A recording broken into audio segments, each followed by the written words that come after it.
Hi, I'm Jody Stark Cornetta, Director of Volunteer Services. I started in 1973. It was the Shaw Building actually then. I was hired as a mail clerk and a courier. When I was a young child, my father and my mother and my brother and I would be driving by, and my father would tell us that they're building a hospital there, and I'd said I wanted to work there someday. I applied and I got the job. When I started, I was just out of high school. I built my career, worked on my education to advance myself. I grew with the hospital actually. When I started, we had 80 volunteers, and I grew the department to, we had 800 volunteers and 6 staff at peak. For our volunteers, we have extensive training, just like an employee is hired. Now you have to remember, when I started, you just started. 30 years ago when a volunteer started, oh great, you can start tomorrow.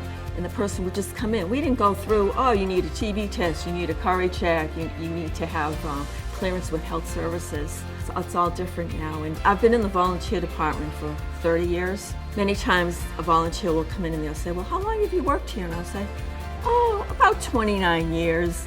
And they're like, wow.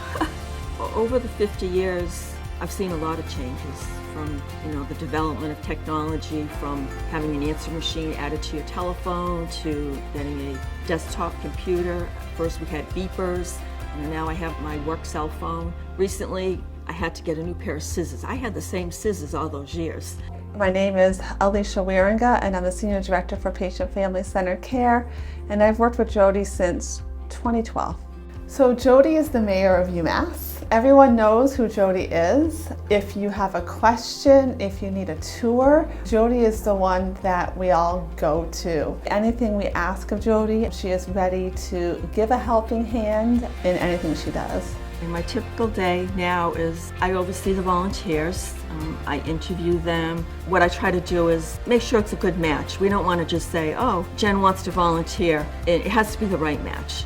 So that's a very important part of my job. I do rounding on the volunteers. That's a key part of having them stay. So I've had the privilege of having my family work at the hospitals. My mom worked at the hospital, and my brother, who still works here. My sister also. And then I had my husband and my daughter, of course, volunteered. One of my greatest achievements is growing the volunteer department. I have hundreds of employees now that work at the hospital, hundreds, that started their career as a volunteer. There's a doctor in the NICU, there's PAs, there's NPs, the list goes on and on. It's just amazing to see all the staff that started their career at the hospital as a volunteer. I've had many mentors. Over the years I've had at least 23, maybe 25 different managers. So each one had their own unique ideas and ways of mentoring me to develop my skills to what I am now. One person that did inspire me throughout my career was Mike Roper. I had just finished my bachelor degree, and he said, okay, now you're going to go on for your master's degree. And I thought, wow, I guess so. Jody, you are pure class. The way you interact with our patients, our families, our volunteers, and our caregivers. You come to UMass every day ready to serve. Thank you for all that you've done for UMass over 50 years. It's unbelievable. And thank you for being you. You have changed and made UMass a better place. Now the word is out, how old I am, how long I've worked here.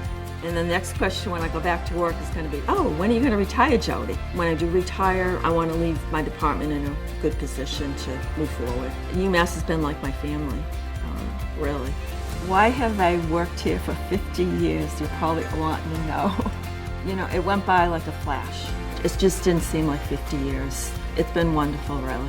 Jody, congratulations on your 50-year work anniversary at UMass Memorial. This is something to celebrate, enjoy, and thank you for everything you've done for our community. If I could give any advice to a new caregiver, I would say, love your job and the work will come easy.